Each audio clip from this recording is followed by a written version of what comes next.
Okay, let's begin Wheatstone bridge. Wheatstone bridge क्या होता है बेसिकली, ये आप इलेक्ट्रिकल जो आपको पढ़ाया जाएगा, करंट इलेक्ट्रिसिटी, उसमें भी पढ़ाया जाएगा। जब भी रेजिस्टेंसेस का कुछ इस तरह का कॉम्बिनेशन आपको देखने को मिले, तो इस कॉम्बिनेशन को हम कह देते हैं व्हीटस्टोन ब्रिज। क्या बोल देते हैं? Wheatstone bridge. देखो यहां से लेट से कुछ करंट आ रहा है या हमको हीट आ रही है, यहां से इसके पास दो रास्ते हैं और फिर ये रास्ते वापस जाके मिल जाते हैं, और यहाँ पे एक बीच में एक और रेजिस्टेंस लगी हुई है। ठीक है, तो ये व्हीटस्टोन ब्रिज होता है। ठीक है, जब एक बड़ी खास कंडीशन होती है, R1 divide by R3 is equal to R2 divide by R4, जब ऐसा होता है तब हम कहते हैं कि ये जो व्हीटस्टोन ब्रिज है ना, ये बैलेंस्ड है। क्या है? बैलेंस्ड है। ठीक है, और जब ये बैलेंस्ड होता है तो यहां से कोई करंट फ्लो नहीं करता, और जब करंट फ्लो नहीं करता तो कोई पोटेंशियल का ड्रॉप नहीं होता। या मैं कहूं, बोलो ये पॉइंट और ये point, temperature of point A और temperature of point B equal है। बोलो यहां का टेम्परेचर इक्वल है, तो बोलो क्या यहां पे कोई हीट फ्लो होगा? नहीं होगा। जब टेम्परेचर यहां पे भी 10 डिग्री सेल्सियस, आप यहां पे 10 डिग्री सेल्सियस, तो हीट फ्लो नहीं हो सकता। हीट क्यों फ्लो करता है? बिकॉज ऑफ टेम्परेचर डिफरेंस, और टेम्परेचर डिफरेंस है नहीं, तो यहां पे कोई भी हीट फ्लो नहीं कर रही, तो आप इस रेजिस्टेंस को डायरेक्टली हटा सकते हो। और ये सर्किट फिर कैसा बन जाएगा आपके पास? ये कुछ इस तरह का सर्किट बन जाता है आपके पास।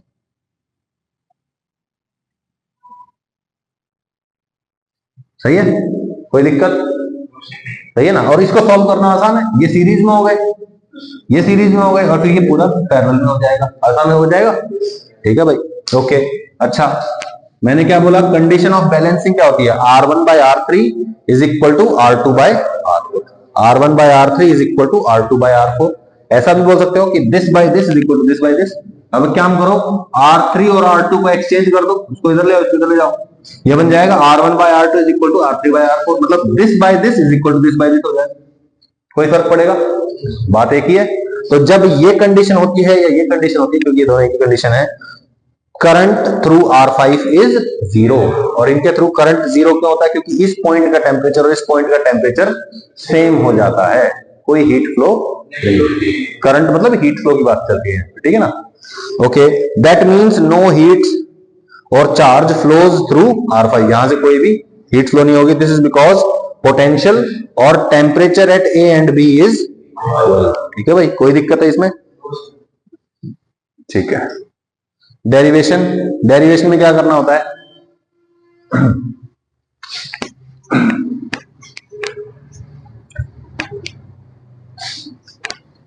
ये देखो, हमने क्या मान लिया है कि -T by R1 T2 minus T by R। अच्छा, डेरिवेशन के लिए क्या किया हमने? देखो यहां पे टेम्परेचर और यहां पे टेम्परेचर क्या रख लिया? सेम। ऐसा मान लिया कि जब ये बैलेंस्ड होगा तब यहां पे करंट फ्लो 0 होगा। करंट फ्लो 0 होगा मतलब यहां का टेम्परेचर और यहां का टेम्परेचर सेम होगा। तो बोलो यहां से आने वाली जो क्या कहते हैं हीट है, बोलो यहां पे क्या आएगा? T1 minus T by R1, मतलब यहां से यहां जाने वाली heat plus T2 minus T by R2, ये वाली हीट, ये इक्वल होंगे। यस और नो? ऑब्वियस सी बात। देखो भाई, यहां से हीट आ रही है और यहां पे हीट आ रही है, यहां तो है ही नहीं, तो बोलो इस पॉइंट पे जो हीट आ रही है दैट इज 0। यस और नो? बेसिकली क्या हो रहा है, यहां से जितनी हीट आ रही है उतनी हीट यहां से जा रही है। मैं कहता हूं यहां से यहां जाने वाली हीट क्या होगी? T1 minus T by R1, है ना? और यहां से जाने वाली कितनी होगी? T minus T2 by R2। तो बेसिकली यही तो आ रहा है, T1 minus T by R1 is equal to, इसको उधर लेके जाओ, नेगेटिव हो जाएगा, T minus T2 by R2। ये तो मैं कह रहा हूं, सही है। सिमिलरली इसके लिए लिख सकते हैं T1 minus T by R3 plus T2 minus T by R4। सही है। अब क्या करोगे? दो इक्वेशन आ गई मेरे पास, सॉल्व करेंगे। क्या कंडीशन आ जाएगी मेरे पास? इक्वेशन 1 डिवाइड बाय इक्वेशन 2 कर दो, कट कटा के क्या आ जाएगा? R1 by R3 is equal to R2 by R4। Done, simple है बिल्कुल। ठीक है, the above circuit is now reduced to following. अब जब वो बीच वाली रेजिस्टेंस गायब होगी तो ऐसा सर्किट बन गया, और इसको सॉल्व करना आसान। सही है भाई, कोई दिक्कत है इसमें? Find temperature of B and A, B point और ए पॉइंट का टेम्परेचर बताना है आपको, ठीक है। Also find heat flowing through 7R। तो देखो भाई 3R bye 2R, 6R bye 4R, सोच के देखो, दिस बाय दिस कितना आया 3/2, दिस बाय दिस करो 6/4, तो बोलो this is equal to this, आ गया ना, बैलेंस्ड हो गया। क्या ये गायब हो गया? यहां पे हीट फ्लो कितनी कर रही है? तो find heat flowing through 7R is equal to 0। सही है भाई, so this is a balanced Wheatstone bridge, so no heat through 7R, ठीक है। अच्छा ये बताओ और क्या पूछ रहे हैं? Find temperature of B and A, obvious सी बात है ए और बी का टेम्परेचर सेम होगा, सही है ना। अच्छा मुझे ये बताओ कि यहां से आने वाली हीट इज इक्वल टू यहां से जाने वाली हीट, यस और नो? बोलो भाई, ठीक है। इधर टेम्परेचर कितना है? ये है 0 डिग्री सेल्सियस, ये है 100 डिग्री सेल्सियस। लेट्स से कि इस पॉइंट का टेम्परेचर है T, तो बोलो 100 माइनस T/3R, ये इधर जाने वाली हीट हो गई, इज इक्वल टू यहां से यहां जाने वाली heat T minus 0/6R is equal to T minus 0/, done. R से R कट जाएगा, 3 से 6 कट जाएगा, 2, इसको इधर लेके जाओ, 200 minus 2T is equal to T, सही है। 3T 66.6666, ठीक है, हो गया ना? बोलो भाई, कुछ मुश्किल था? सिंपल है ना। मैंने अभी अभी आपको फॉर्मूला बताया था, क्या? Delta Q by delta T, मतलब हीट करंट फ्लो, हीट को ही तो करंट बोलते हैं, हीट करंट भी बोल देते हैं। Heat current is equal to temperature difference divide by R thermal, और आर थर्मल आपको दे रखी है, बस 100 माइनस टी बाय यहां का रेजिस्टेंस, यहां का टेम्परेचर माइनस यहां का temperature divide by this is equal to यहां का हीट फ्लो। सही है भाई, कोई दिक्कत है भाई? बिल्कुल सिंपल है। Find the value of x such that the bridge is balanced, बड़ा ही सिंपल क्वेश्चन है ये भी। आप जब थोड़े बड़े हो जाएंगे, यानी कि 12th क्लास में हो जाएंगे, तब आप ये भी जान जाएंगे क्या इस तरह के क्वेश्चन में क्या करना होता है। सबसे पहले तो आप ये देखिए, व्हीटस्टोन ब्रिज थोड़ा टेढ़ा करके दे रखा है, दिख गया? यहां से आ रहा, दो रास्ते मिल रहे हैं, बीच में एक कनेक्शन है, और फिर वो रास्ते वापस जाके मिल जाते हैं, सही है। अच्छा R2R, ये 2R है, ठीक है ना। अच्छा अब आपसे पूछ रहा है कि x की वैल्यू बताओ ताकि ये पूरा का पूरा बैलेंस्ड हो जाए, सही है। क्वेश्चन समझ में आया? तो मैं कहता हूं इसके बैलेंसिंग के लिए this divide by this is equal to this divide by this, सही है। तो पहले इसको निकाल लेते हैं, इसकी कितनी जरूरत है, इस पूरे को निकाल लेते हैं। लेट्स से इसका नाम मैंने रख दिया R1 रख देता हूं, सही है। तो बोलो R/2R is equal to R1 by R1 is equal to R आना चाहिए। बोलो ये क्या है? X और 2R का पैरेलल कॉम्बिनेशन, X और 2R का पैरेलल कॉम्बिनेशन मुझे रिजल्ट देता है R के बराबर। कि कब कब हो सकता है ये? जब ये 2R हो, है ना। 2R और 2R मिलके R बनाएंगे। जैसे 2 ओम का रेजिस्टेंस और 2 ओम का रेजिस्टेंस क्या बनाते थे? R बनाते थे, मतलब 1 ओम रेजिस्टेंस बनाते थे, ठीक है भाई, कोई दिक्कत? सिंपल है, ओके।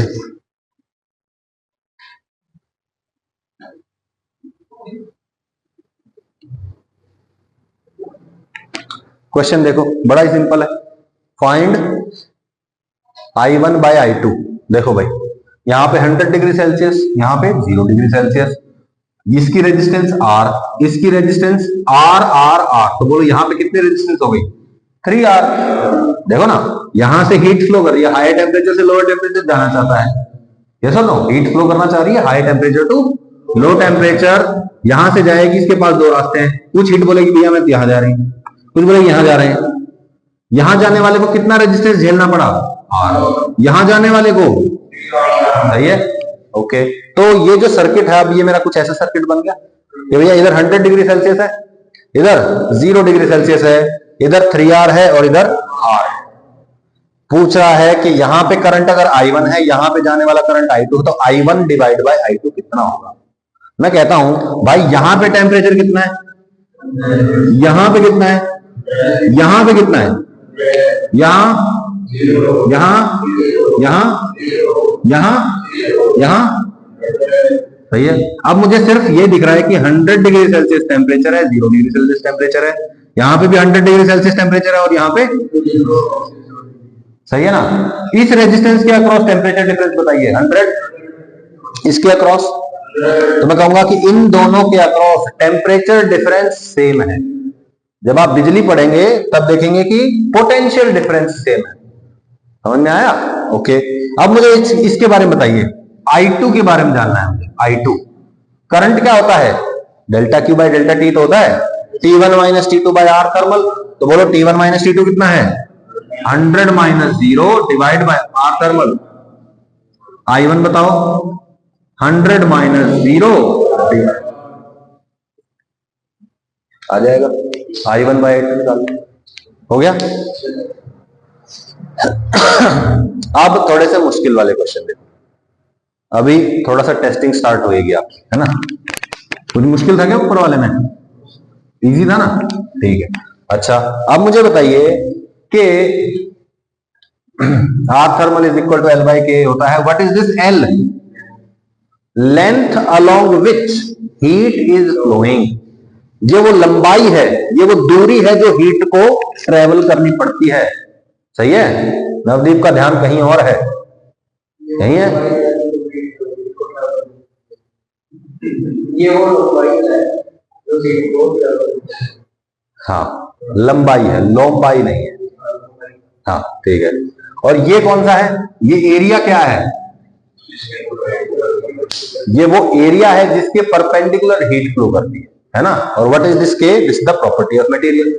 सही है। अच्छा आर थर्मल डिसाइड करने के लिए एल और ए, ये दो चीजें हमें बहुत ध्यान से समझनी चाहिए। सही है ना। जैसे मान लो यहां से यहां की तरफ पानी फ्लो कर रहा है कमरे में, तो इधर से इधर की तरफ कमरे में पानी फ्लो कर रहा है। बोलो एरिया कौन सा लेंगे पानी फ्लो के लिए, ये एरिया है ना, जो इस दीवार का एरिया है। सही है। और लेंथ कौन सी लेंगे, जो इस कमरे की ये वाली लेंथ। ओके ठीक है भैया। अब इसके आर थर्मल पूछ रहा है, कैसे निकालेंगे आर थर्मल। सबसे पहले तो ये देखो, इधर टेम्परेचर T1 है, इधर टेम्परेचर T2 है, बहुत बढ़िया। इसका थर्मल कोफिशिएंट क्या है, कोफिशिएंट ऑफ थर्मल कंडक्टिविटी के दे दिया आपको। और क्या दे दिया, ये एक सिलेंड्रिकल, होलो सिलेंड्रिकल पीस दे दिया आपको। बोलो अंदर वाले की रेडियस R1, बाहर वाले की रेडियस R2। अब पूछ रहा है, मैं कहता हूं यहां से हीट फ्लो होगी, इधर तक जाएगी। बोलो लेंथ कितनी झेलनी पड़ेगी उसको, एल लेंथ। भाई इतनी लेंथ ही तो ट्रेवल करना पड़ रहा है, तो what is the length, L. What is the area through which it is flowing, यही तो एरिया होगा। और ये एरिया कैसे निकालेंगे, बाहर वाले सर्कल के एरिया में से अंदर वाले को घटा देंगे। तो बोलो what is the area A, pi R2 square minus, done. What is the length, what is R thermal, L by K ए।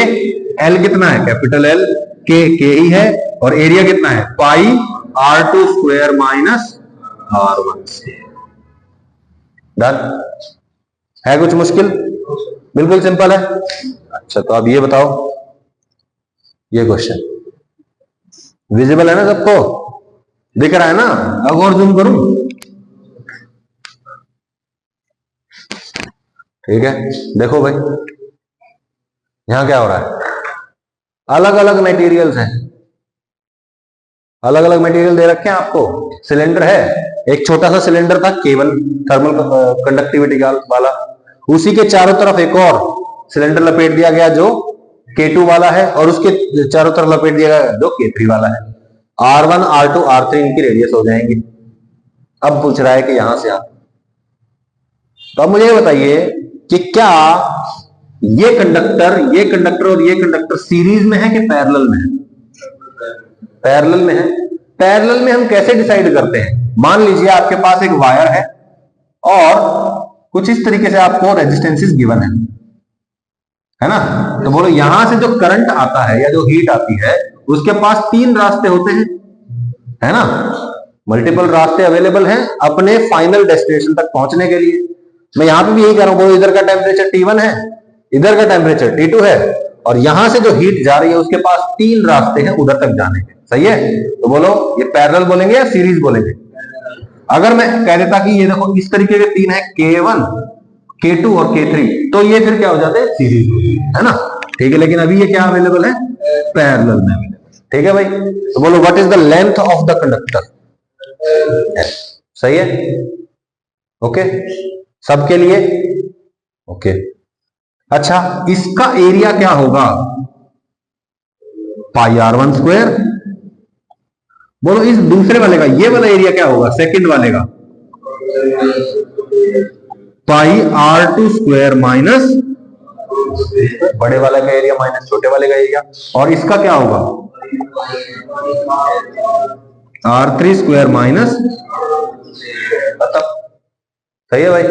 तो एरिया 1, एरिया 2, एरिया 3 पता चल गए, लेंथ तीनों की क्या है, L। सही है, सॉरी। अब मैं निकाल लेता हूं इसकी रेजिस्टेंस विच इज लेट से R1। R1 क्या आ जाएगी, L बाय के, L बाय के, एरिया क्या है, K क्या है, K1, और लेंथ क्या है, लेट से कैपिटल L। हो गया। R2 की वैल्यू बताइए, K2 पाई R2 square minus pi R, हो गया ना। ओके, R3 भी पता चल जाएगा, K3 R3 square minus, done, तीनों पता चल गए। What is the equivalent resistance, 1 by R equivalent is equal to 1 by R1 plus 1 by R2 plus, अब इसके आगे आपको करना है। सही है, R थर्मल हो जाएगा, कोई दिक्कत? एक पेज गायब हो गया क्या? ओह, अब ये क्वेश्चन मैंने ध्यान से नहीं देखा, सॉरी। अच्छा, ये क्वेश्चन समझ में आया कि अगर इधर हीट है, इधर टेम्परेचर है T1 और इधर टेम्परेचर है T2, तो इस तरीके से क्वेश्चन का सोल्यूशन है। ठीक, इस तरह का क्वेश्चन होता है। अच्छा, अब क्वेश्चन ऐसा है नहीं है, ठीक है, मैंने एक चीज ध्यान नहीं दिया मैंने, कोई बात नहीं। ये देखो, जो बताया मैंने ये समझ में आ गया, ठीक है। अब कह रहे हैं कि जो इनर सरफेस है ना, inner surface is maintained at T1 and the outer surface is maintained at T2। जो अंदर वाला सरफेस है ये T1 टेम्परेचर पे है और जो बाहर वाला है वो T2 टेम्परेचर पे है। तो बोलो हीट फ्लो कैसा होगा, अंदर से बाहर की तरफ जाएगी, ऐसे फ्लो करके जाएगी ना हीट। अब आपको बताना है क्या कि भैया R थर्मल और dQ बाई dt क्या होगा। सही है, इसमें ना एक गड़बड़ है, ये दो क्वेश्चन इसने मिक्स कर रखे हैं ऐसे तो। ठीक है, ये क्वेश्चन आप, ये क्वेश्चन समझ में, जो मैंने बताया वो समझ में आ गया था, ठीक है, उसको कर लेना। अभी क्वेश्चन देखो ऐसा है, ठीक है।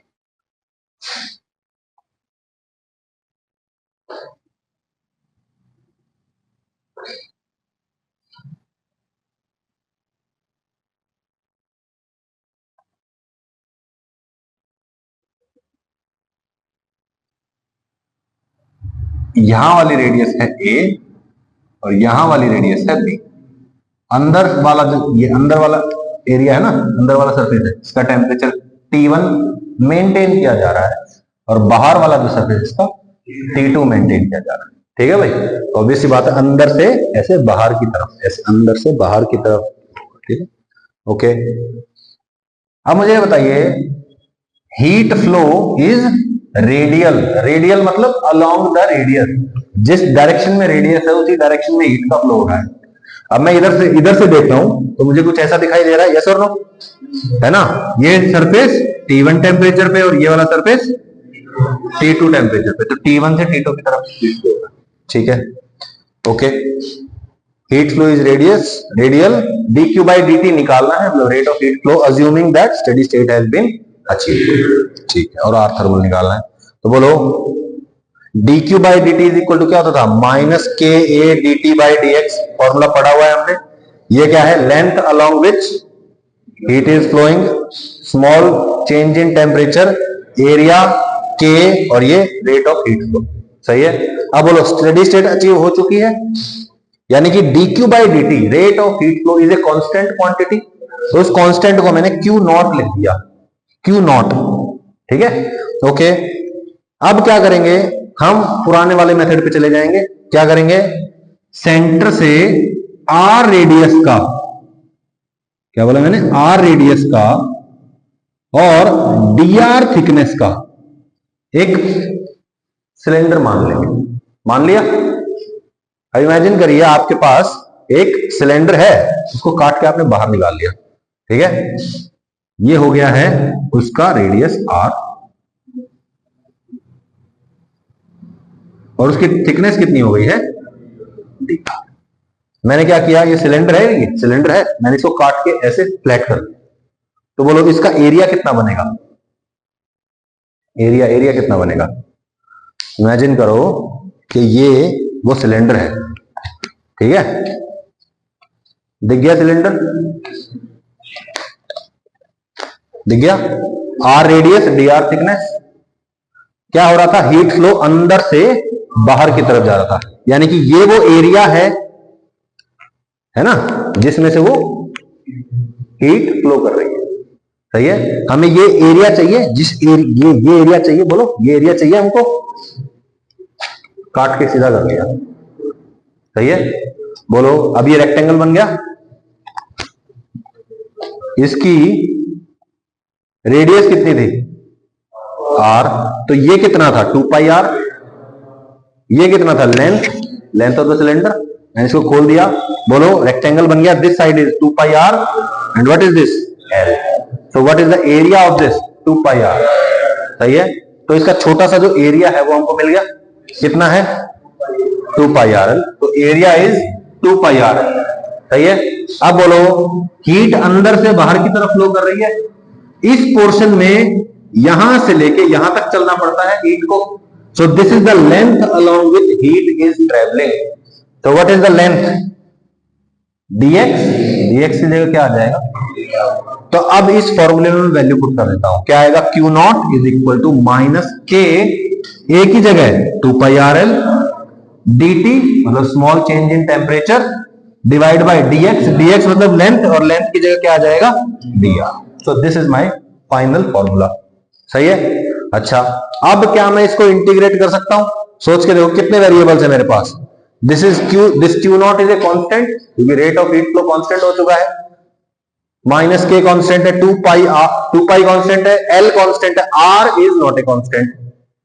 Change in temperature, this is also not constant, क्योंकि अंदर वाला T1 है, बाहर वाला T2 है, धीरे धीरे टेम्परेचर चेंज हो गया, T1 से T2 हो रहा है।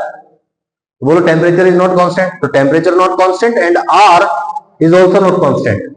बोलो भाई, जैसे मैंने अंदर वाले पोर्शन से बाहर वाले पोर्शन की तरफ गया मैं, तो बोलो यहां पे कितना पोर्शन लिया जाएगा, a रेडियस का, और यहां पे कितना पोर्शन, b रेडियस का पोर्शन लिया जाएगा। तो radius is changing and temperature is also changing. तो यहाँ पे दो वेरिएबल है r एंड t, तो t को एक तरफ ले जाओ, r को एक तरफ ले जाओ, इंटीग्रेट करेंगे, आंसर आएगा। सही है, ओके। तो बोलो इसको, ये जो फिगर है ना, ये दो क्वेश्चंस है। ठीक है, ये क्वेश्चन जो ऊपर वाला था ये अलग है, और ये क्वेश्चन नीचे वाला अलग है। ठीक है, इसकी ये फिगर बनाना नोटबुक में और अच्छे से लिखना। ठीक है, ओके। अच्छा, ये बताओ, इसको मिटा दो, मिटा देता हूं इसको मैं।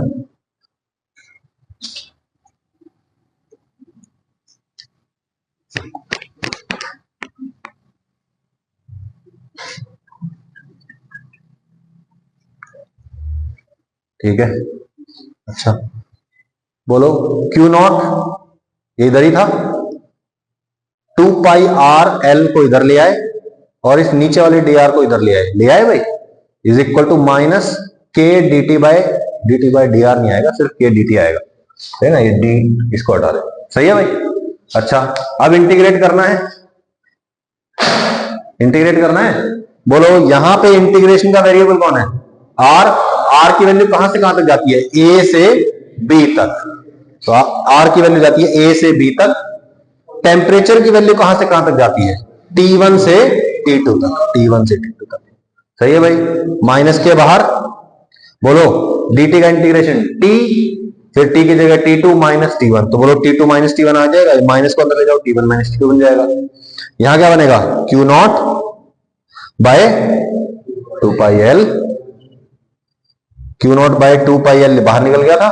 dr बाय r का इंटीग्रेशन log r, फिर upper limit log b minus log a, log b by a बन जाएगा। बन गया भाई।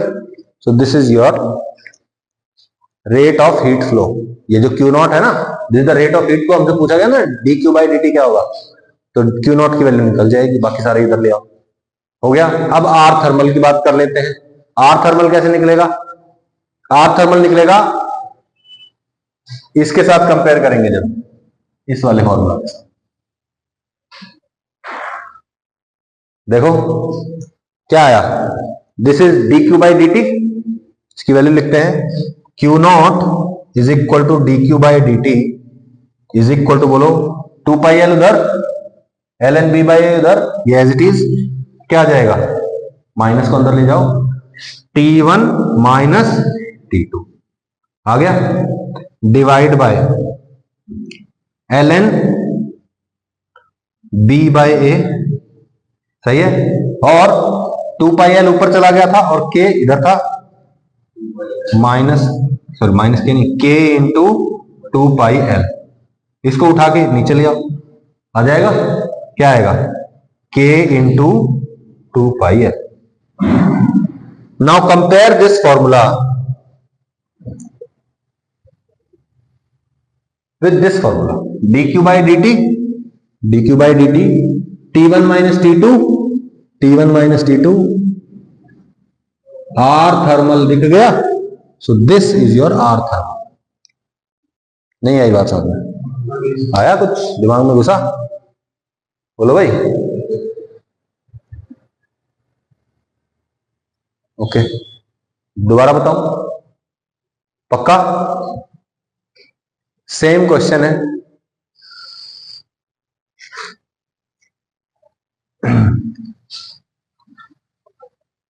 क्या हो रहा है यहां पे? यहां पे आपकी बार एक स्फेरिकल बॉडी दे दिया आपको, ठीक है। होलो स्फीयर है, अंदर वाली रेडियस R1, बाहर वाली रेडियस R2, अंदर वाले सरफेस का टेम्परेचर T1, बाहर वाले सरफेस का temperature T2, coefficient of thermal conductivity K।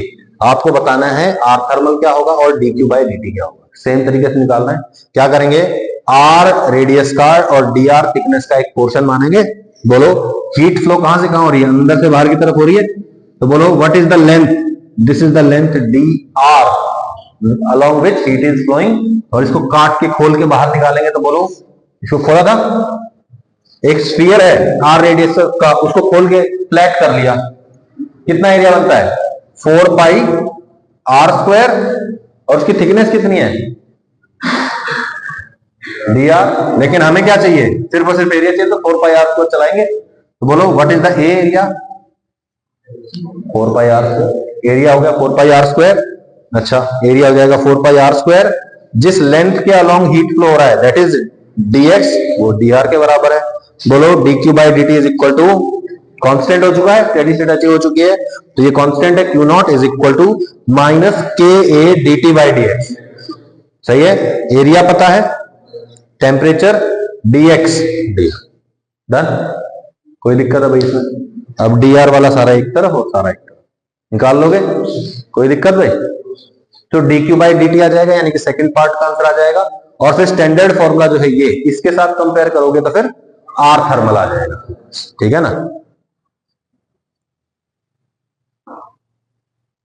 ठीक है, ये देख लो, dq by dt is equal to T1 minus T2 by R thermal. R thermal की वैल्यू क्या आई? 1 by R1 minus 1 by R2 divide by 4 pi K। Done हो गया? निशान क्यों नहीं आया? दोबारा बता दो, यही वाला? हाँ हाँ, देखो Q not is equal to minus KA dt by dx A की वैल्यू क्या आई थी 4 पाई आर स्क्वायर, रख दिया। डी एक्स की वैल्यू क्या आई थी डी आर, ये डी एक्स क्या होता था length along which heat is flowing, और ये क्या हो गया है डी आर के बाद, सही है। तो बोलो डी एक्स की जगह क्या आ जाएगा डी आर आ गया। तो ये बन गया formula Q not is equal to minus K 4 pi R square D T by D R. अब देखो, अब मैं चाहता हूं कि सारे वेरिएबल एक तरफ हो जाएं, एक टाइप के। बोलो इधर टेम्परेचर इज वेरिएबल, T1 से T2 जा रही टेम्परेचर वेरिएबल है, रेडियस इज ऑल्सो वेरिएबल, ए से बी तक या R1 से R2 तक जा रहे हैं। तो बोलो डी आर को इधर ले आओ, 4 पाई आर स्क्वायर को इधर ले आओ, आ गया। तो क्या बनेगा डी आर इधर Q not D R by 4 pi R square आ गया। Q not is a constant, 4 pi is a constant, Q not by 4 pi बाहर निकल गया, क्या बचा D R by R square. तो इसको ऐसे लिख सकता हूं आर की पावर -2 डी आर, इसका इंटीग्रेशन हो रहा है, और जब इंटीग्रेशन होता है तो क्या होता है पावर में एक इंक्रीमेंट हो जाता है और उसी से डिवाइड हो जाता है, याद आया ना। जैसे x की पावर n dx का इंटीग्रेशन क्या होता है x की पावर n+1 बाय n+1, है ना। तो बोलो यहां पे भी क्या हो जाएगा r की पावर -2+1 डिवाइड बाय -2+1, -2+1 क्या होता है -1, तो this is -1 something divide by -1, तो ये यहां पे लगा दो। r की पावर कितनी हो जाएगी ये भी माइनस, तो ये क्या हो गया -1 बाय आर नहीं हो गया, सही है। तो बोलो इसका इंटीग्रेशन जो है -1 बाय आर आया। बोलो लिमिट क्या थी D are was the variable, what was the limit R1 से R2 तक, यहां पे temperature was the variable, what was the limit T1 से T2 तक, सही है। बोलो माइनस के बाहर dt का इंटीग्रेशन t फिर T2 माइनस T1, फिर माइनस को अंदर ले जाएंगे तो T1 माइनस, सही है भाई, कोई दिक्कत है। अच्छा ये बताओ इस माइनस को चाहो तो बाहर निकाल सकता हूं, माइनस बाहर निकाल दिया, ये क्या बन गया 1 बाय आर, एक बार आर की जगह R2, एक बार R1, क्या आ जाएगा 1 by R2 minus 1 by R1, फिर माइनस को अंदर ले जाओ क्या बन जाएगा 1 बाय R1 माइनस, मसलना नहीं है आपको, ऐसे नहीं दबाना आपको बिल्कुल भी। दिक्कत है तो मुझे बताओ, दिक्कत हो रही है अभी थोड़ी थोड़ी हो रही है, मैनेजेबल है, ठीक है। 1 by R1 minus 1 by R2 आ गया is equal to K times T1 minus T2, सही है भाई। इसको उठाओ उधर ले दो, इस पूरे को 1 बाय R1 माइनस, ये पूरी एक ही टर्म है, ठीक है ना, और इस K को उठा के भी ले जाओ, और यहां पे क्या था 4 पाई को भी ले जाओ, सही है। क्या बनेगा Q नॉट क्या था dq बाई dt था, rate of flow of heat dq by dt is equal to बोलो T1 minus T2 divide by जो भी नीचे होगा वही तो R थर्मल है, कंपेयर किया R थर्मल की वैल्यू आप अभी, ठीक है। दोबारा बताओ, ठीक है। ये अलग क्वेश्चन है थोड़ा सा, क्या हो रहा है यहाँ पे आपको एक फ्रस्टम दे रखा है, ठीक है। फ्रस्टम क्या होता है, बाल्टी होती है ना उस टाइप की शेप होती है इसकी, ठीक है।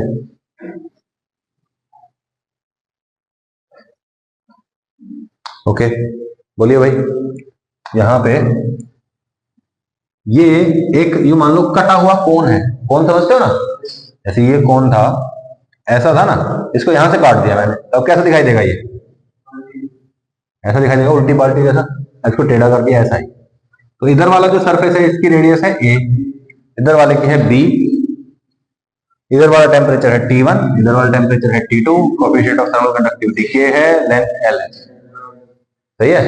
अब क्या क्या पूछ रहा है आपसे, R थर्मल पूछ रहा है और dq बाई dt पूछ रहा है। हिंट दे रहा हूं, आप ट्राई करना, वैसे सॉल्यूशन है आपके पास। x डिस्टेंस पे dx थिकनेस का एक पोर्शन मान लिया, अब ये कोनिकल है ना, कोनिकल है बोलो, तो बोलो, और यहां पे इसकी जो रेडियस है ये कितनी मान ली r, सही है। तो बोलो यहां पे ये जो पोर्शन माना गया है इसकी ये वाली थिकनेस कितनी है dx, और इसकी जो ये रेडियस है ये कितनी है r, तो बोलो इसका एरिया कितना हो जाएगा, अरे सर्कुलर है ना पूरा का पूरा, तो एरिया पता चल गया। जिस लेंथ के अलोंग हीट को फ्लो करना होता है वो लेंथ कितनी दिख रही है dx, अरे ये dx, यहाँ पे dx है ना, तो बोलो dx क्या है, अभी भी dx ही, सही है भाई।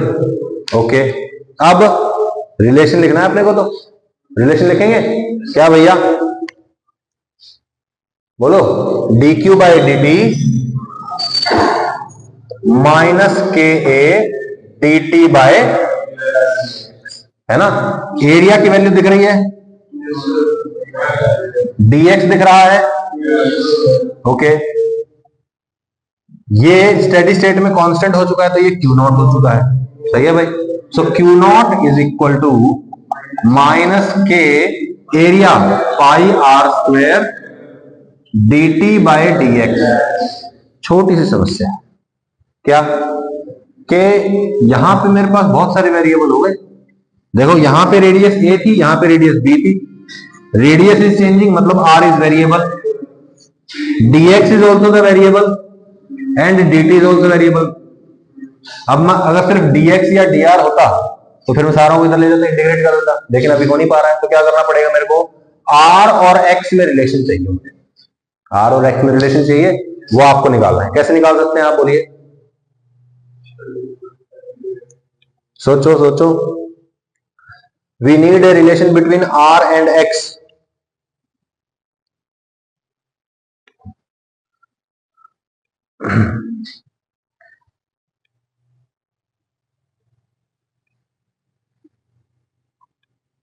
रेडियस इनिशियली थी a के बराबर, फाइनली थी b के बराबर।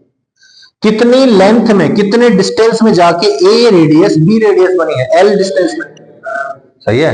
तो मैं एक लीनियर रिलेशन लिख सकता हूं।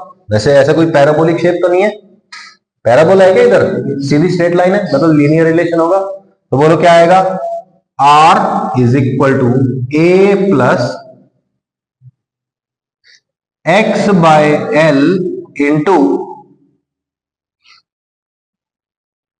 एक सेकेंड, a plus X by L b। This is the relation. b नहीं,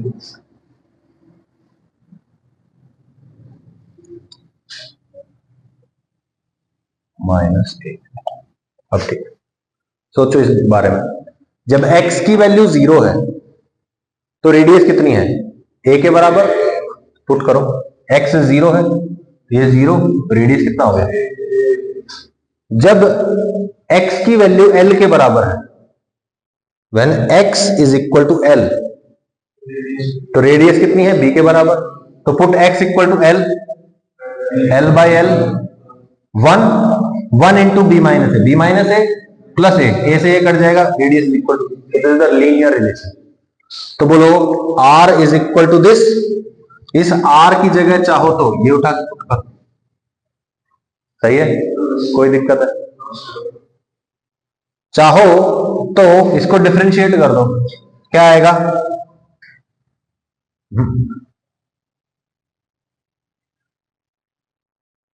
डी आर, ए का डिफरेंशिएशन 0।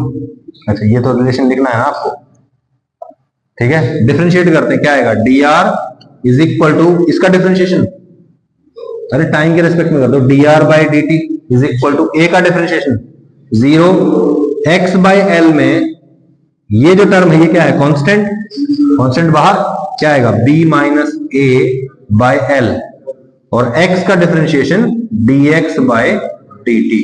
अब dt से dt उड़ा दो, उड़ गया। तो बोलो dx और dr में रिलेशन आ गया। तो बोलो dx is equal to this, इसको उठा के इधर ले आओ, l इधर, b माइनस ए इधर। तो बोलो dx is equal to dr into L bye,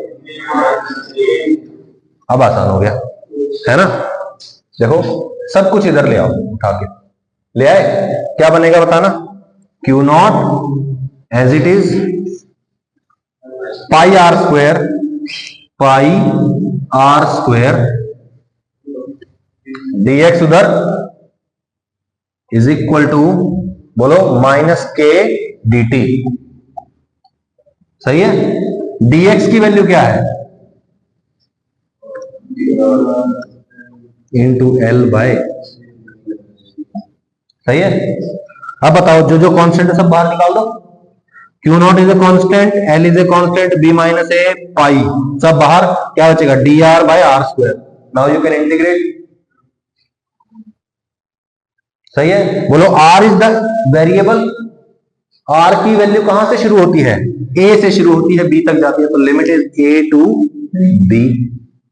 और यहां पे इंटीग्रेशन T1 से T2, क्योंकि जब रेडियस a के बराबर है तो टेम्परेचर T1 है, b के बराबर है, तो जब a है तो T1 और जब b है तो now you can do it same as ऊपर वाला क्वेश्चन हो गया, कर लेंगे आप, ठीक है, आ गया भाई। तो ये आपका Q0 आ जाएगा, Q0 is equal to T1 minus T2 by R thermal होता है, तो आर थर्मल की वैल्यू भी आपको दिख गई होगी, सही है, बोलो, ठीक है। अच्छा, अब ये क्वेश्चन देखो, ये और नया क्वेश्चन है, अलग ही है। वीडियो कितनी लंबी हो गई, 41, ठीक है।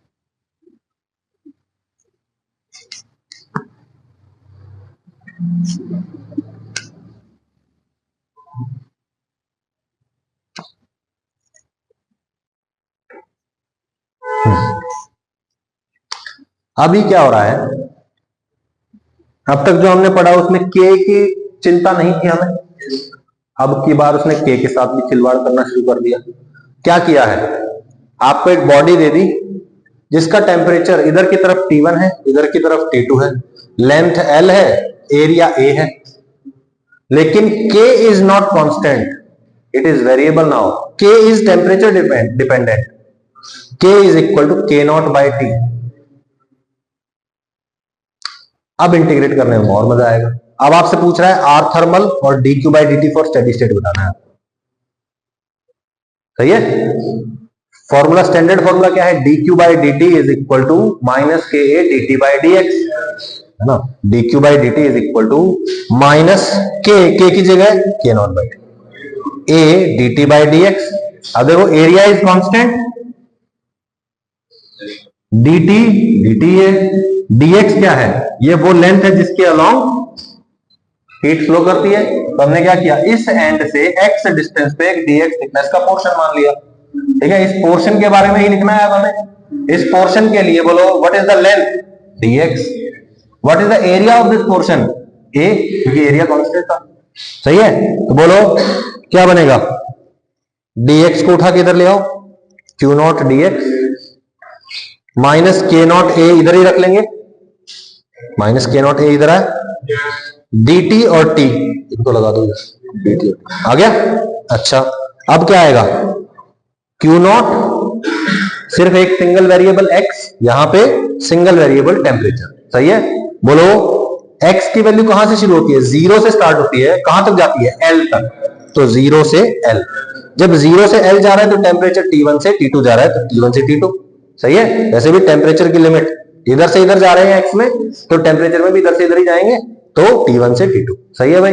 बोलो dt बाई टी का integration log t, upper limit T2, lower limit T1, तो log T2 minus log T1 यानी कि log T2 बाई T1 हो गया, सही है भाई। और यहां पे Q0 बाहर, dx का इंटीग्रेशन x में upper limit minus lower limit यानी कि L माइनस 0, तो L आ जाएगा, सही है।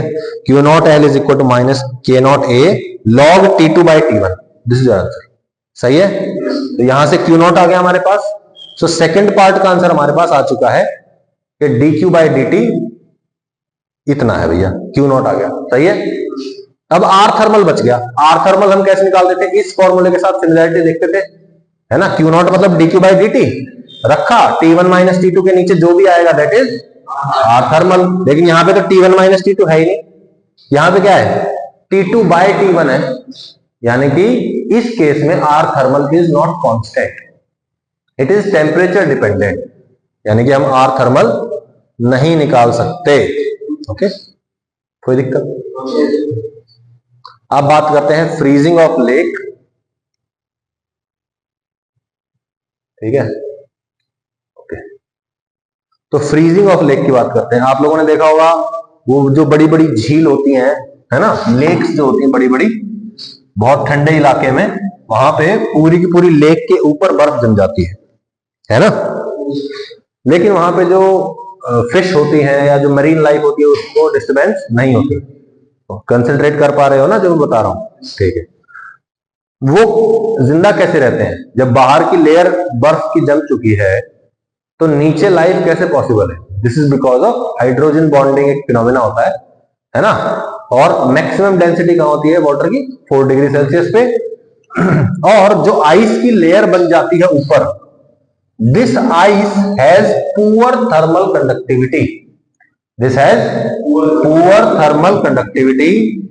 तो जैसे ही यहां पे टेम्परेचर लेट से -50 डिग्री सेल्सियस हो जाता है ना, और यहां पे लेट से टेम्परेचर है 0 डिग्री सेल्सियस, ऐसा अज्यूम कर लेते थोड़ी देर के लिए, ठीक है। 0 डिग्री सेल्सियस है यहाँ पे, -50 डिग्री सेल्सियस है यहाँ पे, तो बोलो हीट यहां से यहां फ्लो करना चाहती है, लेकिन बीच में कौन है? आइस की लेयर है। ये पतीला नहीं है कोई, ये लेक है बहुत बड़ी, नीचे पानी है, यहां पे आइस की लेयर जमी हुई है, और यहां से यहां जब हीट फ्लो करना चाहती है तो हीट फ्लो हो नहीं पा रही है because of poor thermal conductivity of ice. सही है। इसका मतलब क्या हुआ? इसका मतलब ये हुआ कि यहां का टेम्परेचर 0 डिग्री सेल्सियस से नीचे नहीं जाएगा, जाना बहुत मुश्किल होगा। जब यहां पूरी की पूरी लेयर जम जाएगी, बोलो यहां पूरी की पूरी लेयर हो जाएगी, तभी तो माइनस में टेम्परेचर पहुंचा ना। और नीचे तक लेयर कब पहुंचेगी? जब यहां से यहां हीट फ्लो हो जाएगा, लेकिन हीट फ्लो हो नहीं पा रहा बिकॉज ऑफ आइस। ठीक है भाई, रिपीट करूं क्या? ठीक है। अभी ये देखो, इस केस में हमें निकालना है कि ये जो थिकनेस ऑफ आइस है, इसका टेम्परेचर के साथ क्या रिलेशन? थिकनेस ऑफ आइस का टेम्परेचर के साथ रिलेशन क्या है? ठीक है, अच्छा ठीक है। तो हम ऐसा मान लेते हैं कि हमारे पास एक लेक है जिसका एरिया कितना है? ए, एरिया है ए, और यहां पे एक्स थिकनेस की आइस जम चुकी है, ठीक है। और इसका टेम्परेचर कितना है? 0 डिग्री। बाहर टेम्परेचर कितना है? -थीटा, मतलब जैसे -50, -100, माइनस जो भी है, ठीक है, ओके। हाँ ठीक है। अच्छा मुझे ये बताओ, अगर आइस की डेंसिटी कितनी है? रो, तो क्या मैं लिख सकता हूं यहां पे हीट की एक्सचेंज की वजह से लेट से एक डीएम अमाउंट ऑफ आइस और बन गई है। यहां पे जो पानी था, this gets converted into ice. कितनी आइस बनी है? डीएम मास की आइस अभी अभी बनी है यहां पे, और इस डीएम मास की आइस में कितना थिकनेस है? dx थिकनेस, x थिकनेस पहले से थी, अब dx थिकनेस और जम गई यहां पे, और उसमें मास कितना है? dm। सही है। अच्छा, अब मैं जानना चाहता हूं कि dm is equal to rho into D V होगा या नहीं होगा, ये बताओ भाई। छोटा सा mass is equal to density into volume, बोलो। जो यहां पे आइस है इसका mass is equal to density into volume होता ही है, तो छोटा सा मास है तो छोटी सी वॉल्यूम इंटू डेंसिटी होगा। ये आ गया मेरे पास। अच्छा, ये जो छोटी सी वॉल्यूम है, थिकनेस तो dx है, लेकिन इसकी वॉल्यूम होगी ना कुछ, भाई पूरी की पूरी लेक में अंदर की तरफ से आइस जम रही है, तो बोलो इसकी वॉल्यूम कैसे निकालूंगा मैं? एरिया इनटू थिकनेस, वॉल्यूम हो जाएगी, तो बोलो dv की वैल्यू क्या हो जाएगी? a इंटू dx, तो बोलो dm is equal to rho a dx, और dm बाई dt करूंगा तो rho a dx by dt आ जाएगा। ये इक्वल है, तो ये भी इक्वल है। सही है, because area and density is not change. अच्छा, अब पुराना फॉर्मूला देख लेते हैं। D Q by D T is equal to -KA T1 - T2। सही है, डिवाइड बाय L, है ना। D Q by D T is equal to -KA T1 - T2 by L। अच्छा, dq by dt rate of heat flow, यहां से यहां तक heat flow हो रही है, हायर टेम्परेचर ये लोअर टेम्परेचर। सही है, तो dq by dt is equal to k is thermal coefficient of conductivity of ice. सही है। What is the area? This area is, सही है। What is the thickness through which heat is flowing? ये ice की वही thickness है ना जिसके थ्रू हीट फ्लो हो रहा है, so it is x. What is the temperature difference? 0 - -θ. 0 minus minus theta, यानी कि थीटा आ जाएगा बेसिकली। सही है, ओके। अच्छा, अब ये जो हीट फ्लो हुई है, this heat has been used for the formation of ice. और कैलोरीमेट्री हम पढ़ चुके हैं, जब आइस बनती है या पिघलती है तो heat associated is equal to m into L F, और जब वेपराइज होती है तो Q is equal to M L V. Yes और नो? तो इस वाले केस में क्या होगा, this dq amount of heat that has left this water in dt time, dq heat जो ट्रांसफर हुई है dt टाइम में is equal to K A theta by X. Yes और नो? अब मैं कहता हूं this dq is equal to, कितनी आइस जम गई, dm मास की, and what is the LF, latent heat of fusion, LF की जगह L लिख दिया मैंने। सही है भाई? अच्छा, dt से डिवाइड कर दो इसको भी करना पड़ेगा, dq by dt is equal to dm by dt into L। सही है, बोलो dq बाई dt कंपेयर कर दो इन दोनों को, बोलो भाई, इसी की तो बात कर रहा हूं मैं। तो बोलो this is equal to this, अरे dm बाई dt अभी भी लिखा था ना, है ना, rho A dx by dt, rho A dx by dt, L as it is dq by dt। बोलो, so this is equal to this, yes और नो? तो K A theta by X is equal to rho A dx by dt into L. बोलो कितने variables हैं इधर, area से area तो cut जाएगा, के कांस्टेंट है, थीटा बाहर वाला temperature is constant, x it is the thickness जो हमें निकालनी है, थिकनेस का रिलेशन निकालना है अपने को, is equal to density constant है, dx वेरिएबल है, L कांस्टेंट है, dt, हाँ dt इज टाइम। सही है? अच्छा, अब देखो,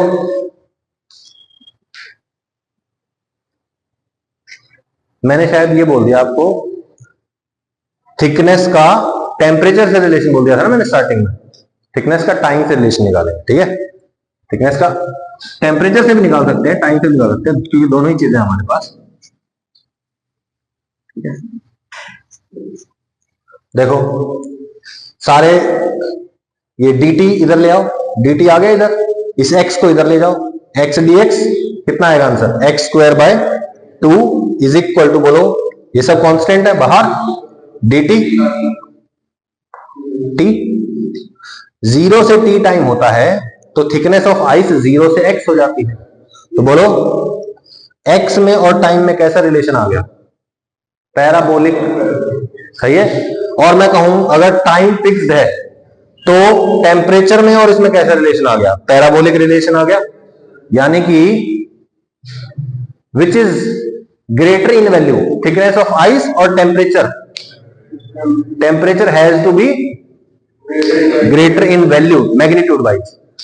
ये मान लो ना कि भैया जो टेम्परेचर है, फॉर एग्जांपल ये सारी चीजों को 1 मान लेते हैं थोड़ी देर के लिए। ठीक है, तो बोलो अगर x 1 मीटर है तो ये कितना है, let's say 1 degree Celsius, minus 1 degree Celsius मान लेते हैं इसको।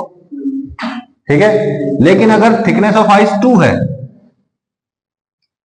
2 मीटर, तो इसका टेम्परेचर कितना हो जाएगा, -4 डिग्री सेल्सियस। इसका थिकनेस कितना है 3, तो इसको कितना होना पड़ेगा, -9 डिग्री सेल्सियस। अब सोच के देखो, अगर ये हो जाए 10 मीटर, हाइपोथेटिकल 10 मीटर, तो इसको कितना होना पड़ेगा, -100 डिग्री सेल्सियस। सही है, यानी कि अगर कोई लेक है उसमें 10 मीटर के ऊपर वाला जो हिस्सा है, ऊपर का जो 10 मीटर का हिस्सा है, हाइपोथेटिकली अगर वो आइस बन जाता है तो बाहर का टेम्परेचर कितना होना पड़ेगा, -100 डिग्री सेल्सियस होना पड़ेगा। सही है, और लेक तो बहुत गहरी होती है, 100 मीटर, 50 मीटर, 500 मीटर, है ना, होती है ना। तो बोलो क्या पूरी की पूरी लेक जम पाएगी, नहीं जम पाएगी। इसका मतलब क्या हुआ कि जो नीचे की जो एक्वेटिक लाइफ है दैट इज सेफ। कोई दिक्कत भाई? Water has a unique property that its density is maximum at 4 degree Celsius. Parabolic relation है तो सब ठीक है, ओके है ना। Water has a unique property that its density is maximum at 4 degree Celsius. On cooling water from 100 degree Celsius to 4 degree Celsius, it contracts, and on cooling further from 4 degree Celsius to 0 degree Celsius, it expands. Depends नहीं, it expands. ठीक है, 100 था, density क्या थी, कम, उसको cool down किया 4 degree तक, density increases. Density increase हो रही है मतलब पानी सिकुड़ रहा है, और 4 से 0 तक लेके जाओगे तो पानी फिर से एक्सपैंड करेगा बिकॉज डेंसिटी डिक्रीजेस. सही है,